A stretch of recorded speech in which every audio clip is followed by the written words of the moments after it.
1984, Chapter 2. As he put his hand to the doorknob, Winston saw he had left the diary open on the table.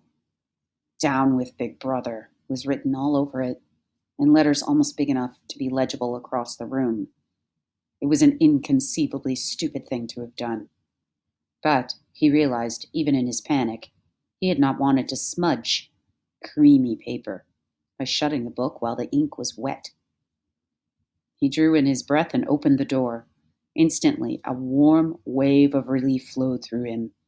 A colorless, crushed-looking woman with wispy hair and a lined face was standing outside. "Oh, comrade," she began in a dreary, whining sort of voice. "I thought I heard you come in. Do you think you could come across and have a look at our kitchen sink? It's got blocked up and—" It was Mrs. Parsons, the wife of a neighbor on the same floor. Mrs. was a word somewhat discountenanced by the party. You were supposed to call everyone comrade. But with some women, one used it instinctively. She was a woman of about 30, but looking much older. One had the impression that there was dust in the creases of her face. Winston followed her down the passage. These amateur repair jobs were an almost daily irritation. Victory Mansions were old flats built in 1930 or thereabouts, and were falling to pieces. The plaster flaked constantly from ceilings and walls. The pipes burst in every hard frost. The roof leaked whenever there was snow. The heating system was usually running at half steam when it was not closed down altogether, from motives of economy. Repairs, except what you could do for yourself, had to be sanctioned by remote committees, which were liable to hold up even the mending of a window pane for 2 years. "Of course, it's only because Tom isn't home," said Mrs. Parsons vaguely. The Parsons flat was bigger than Winston's, and dingy in a different way. Everything had a battered, trampled-on look, as though the place had just been visited by some large, violent animal. Games, impedimenta, hockey sticks, boxing gloves, a burst football, a pair of sweaty shorts, turned inside out, lay all over the floor. And on the table there was a litter of dirty dishes and dog-eared exercise books. On the walls were scarlet banners of the Youth League and the Spies, and a full-size poster of Big Brother. There was the usual boiled cabbage smell, common to the whole building, but it was shot through with a sharper reek of sweat, which, one knew this at the first sniff, though it was hard to say how, was the sweat of some person not present at the moment. In another room, someone with a comb and a piece of toilet paper was trying to keep tune with the military music, which was still issuing from the telescreen. "It's the children," said Mrs. Parsons, casting a half-apprehensive glance at the door. "They haven't been out today, and of course—" She had a habit of breaking off her sentences in the middle. The kitchen sink was nearly full to the brim with filthy, greenish water, which smelt worse than ever of cabbage. Winston knelt down and examined the angled joint of the pipe. He hated using his hands, and he hated bending down, which was always liable to start him coughing. Mrs. Parsons looked on helplessly.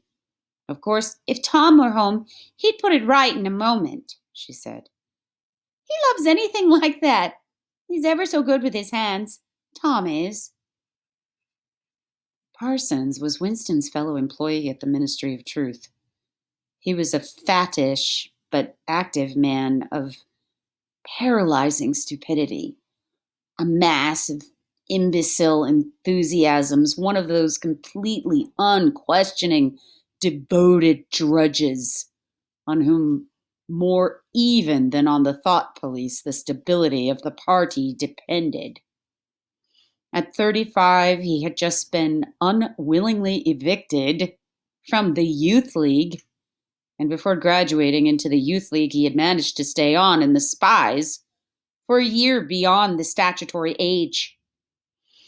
At the ministry, he was employed in some subordinate post for which intelligence was not required.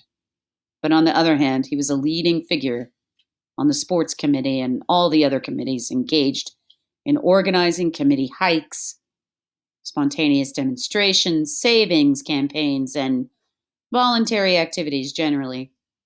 He would inform you with great pride, between whiffs of his pipe, that he had put in an appearance at the community center every evening for its past 4 years. An overpowering smell of sweat, a sort of unconscious testimony to the strenuousness of his life, followed him about wherever he went and even remained behind him after he had gone.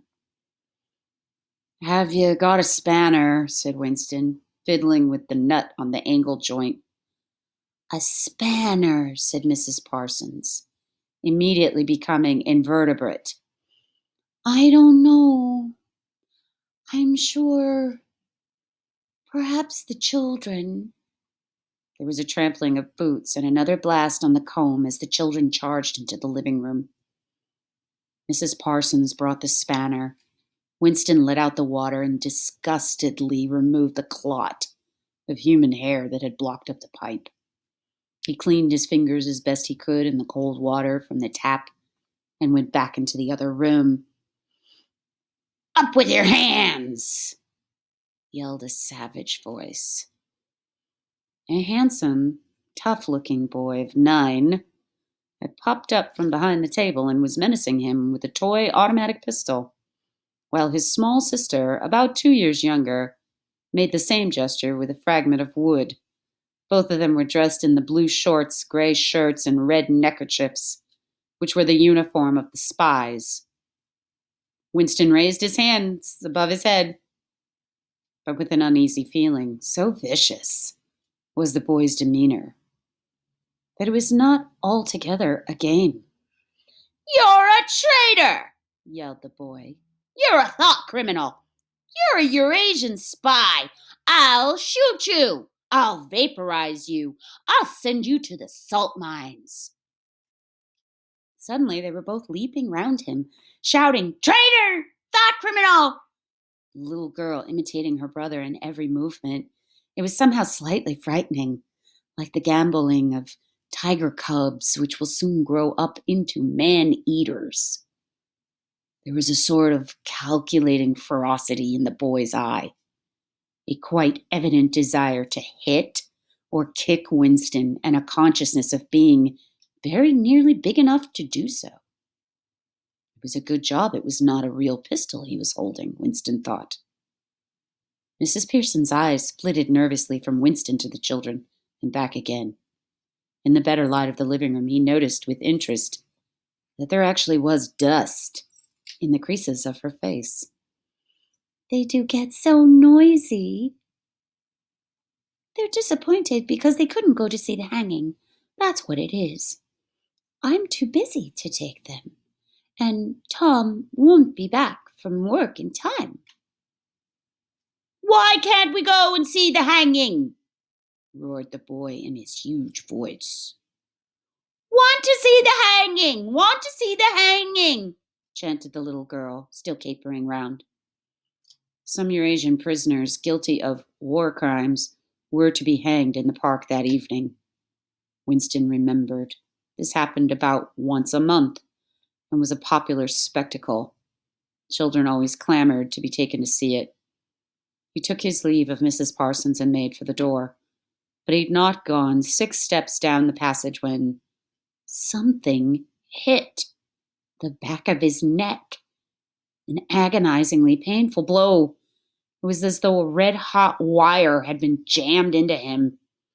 He spun round just in time to see Mrs. Parsons dragging her son back into the doorway while the boy pocketed a catapult. "Goldstein!" bellowed the boy as the door closed on him. But what most struck Winston was the look of helpless fright on the woman's grayish face. Back in the flat, he stepped quickly past the telescreen and sat down at the table again, still rubbing his neck. The music from the telescreen had stopped. Instead, a clipped military voice was reading out, with a sort of brutal relish, a description of armaments of the new floating fortress, which had just been anchored between Iceland and the Faroe Islands. With those children, he thought, that wretched woman must lead a life of terror. Another year, 2 years, they would be watching her night and day for symptoms of unorthodoxy. Nearly all children nowadays were horrible.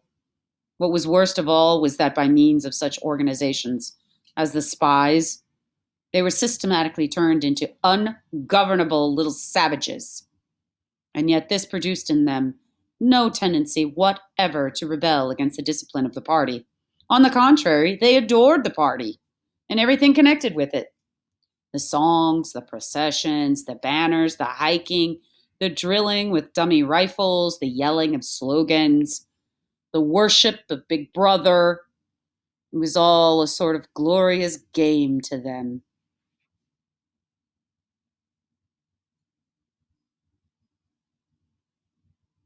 All their ferocity was turned outwards, against the enemies of the state, against foreigners, traitors, saboteurs, thought criminals. It was almost normal for people over 30 to be frightened of their own children, and with good reason. Hardly a week passed in which the Times did not carry a paragraph describing how some eavesdropping little sneak, child hero, was the phrase generally used, had overheard some compromising remarks and denounced its parents to the thought police. The sting of the catapult bullet had worn off. He picked up his pen half-heartedly, wondering whether he could find something more to write in the diary. Suddenly he began thinking of O'Brien again. Years ago, how long was it? 7 years it must be. He had dreamed that he was walking through a pitch-dark room, and someone sitting to one side of him had said as he passed, "We shall meet in the place where there is no darkness." It was said very quietly, almost casually, a statement, not a command. He had walked on without pausing. What was curious was that at the time, in the dream, the words had not made much impression on him. It was only later and by degrees that they had seemed to take on significance. He could not now remember whether it was before or after having the dream that he had seen O'Brien for the first time. Nor could he remember when he had first identified the voice as O'Brien's. But at any rate, the identification existed. It was O'Brien who had spoken to him out of the dark. Winston had never been able to feel sure, even after this morning's flash of the eyes. It was still impossible to be sure whether O'Brien was a friend or an enemy. Nor did it even seem to matter greatly. There was a link of understanding between them more important than affection or partisanship. "We shall meet in the place where there is no darkness," he had said. Winston did not know what it meant, only that in some way or another it would come true. The voice from the telescreen paused. A trumpet call, clear and beautiful, floated into the stagnant air. The voice continued raspingly, "Attention! Your attention, please! A news flash has this moment arrived from the Malabar front. Our forces in South India have won a glorious victory. I'm authorized to say that the action we are now reporting may well bring the war within measurable distance of its end. Here is the news flash." Bad news coming, thought Winston. And sure enough, following on a gory description of the annihilation of a Eurasian army with stupendous figures of killed and prisoners, came the announcement that, as from next week, the chocolate ration would be reduced from 30 grams to 20. Winston belched again. The gin was wearing off, leaving a deflated feeling. The telescreen, perhaps to celebrate the victory, perhaps to drown the memory of the lost chocolate, crashed into Oceania, 'tis for thee.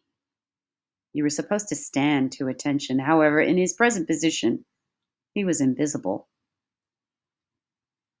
Oceania, 'tis for thee gave way to lighter music. Winston walked over to the window, keeping his back to the telescreen. The day was still cold and clear. Somewhere far away, a rocket bomb exploded with a dull, reverberating roar. About 20 or 30 of them a week were falling on London at present. Down in the street, the wind flapped the torn poster to and fro, and the word Ingsoc fitfully appeared and vanished. Ingsoc. The sacred principles of Ingsoc. Newspeak, doublethink, the mutability of the past. He felt as though he were wandering in the forests of the sea bottom, lost in a monstrous world where he himself was the monster. He was alone. The past was dead. The future was unimaginable. What certainty had he that a single human creature now living was on his side? And what way of knowing that the dominion of the party would not endure forever? Like an answer, the three slogans on the white face of the Ministry of Truth came back to him. War is peace. Freedom is slavery. Ignorance is strength. He took a 25-cent piece out of his pocket. There, too, in teeny clear lettering, same slogans were inscribed. And on the other face of the coin, the head of Big Brother. Even from the coin, the eyes pursued you. On coins, on stamps, on the covers of books, on banners, on posters, and on the wrappings of a cigarette packet. Everywhere. Always the eyes watching you and the voice enveloping you. Asleep or awake, working or eating, indoors or out of doors, in the bath or in bed, no escape. Nothing was your own except the few cubic centimeters inside your skull. The sun had shifted round in the myriad windows of the Ministry of Truth, with the light no longer shining on them, looked grim as the loopholes of a fortress. His heart quailed before the enormous pyramidal shape. It was too strong. It could not be stormed. 1,000 rocket bombs would not batter it down. He wondered again for whom he was writing the diary. For the future, for the past, for an age that might be imaginary. And in front of him there lay not death, but annihilation. The diary would be reduced to ashes, and himself to vapor. Only the thought police would read what he had written before they wiped it out of existence and out of memory. How could you make appeal to the future when not a trace of you, not even an anonymous word scribbled on a piece of paper, could physically survive? The telescreen struck 14. He must leave in 10 minutes. He had to be back at work by 14:30. Curiously, the chiming of the hour seemed to have put new heart into him. He was a lonely ghost, uttering a truth that nobody would ever hear. But so long as he uttered it in some obscure way, the continuity was not broken. It was not by making yourself heard, but by staying sane, that you carried on the human heritage. He went back to the table, dipped his pen and wrote. To the future, or to the past, to a time when thought is free, when men are different from one another and do not live alone, to a time when truth exists and what is done cannot be undone. From the age of uniformity, from the age of solitude, from the age of Big Brother, from the age of doublethink. Greetings. He was already dead, he reflected. It seemed to him that it was only now, when he had begun to be able to formulate his thoughts, that he had taken the decisive step. The consequences of every act are included in the act itself. He wrote, Thought crime does not entail death. Thought crime is death. Now he had recognized himself as a dead man. It became important to stay alive as long as possible. 2 fingers of his right hand were ink-stained. It was exactly the kind of detail that might betray you. Some nosing zealot in the ministry, a woman, probably. Someone like the little sandy-haired woman or the dark-haired girl from the fiction department might start wondering why he had been writing during the lunch interval, why he had used an old-fashioned pen, what he had been writing, and then drop a hint in the appropriate quarter. He went to the bathroom and carefully scrubbed the ink away with the gritty, dark brown soap which rasped your skin like sandpaper and was therefore well adapted for this purpose. He put the diary away in the drawer. It was quite useless to think of hiding it, but he could at least make sure whether or not its existence had been discovered. A hair laid across the page ends was too obvious. With the tip of his finger, he picked up an identifiable grain of whitish dust and deposited it on the corner of the cover, where it was bound to be shaken off if the book was moved.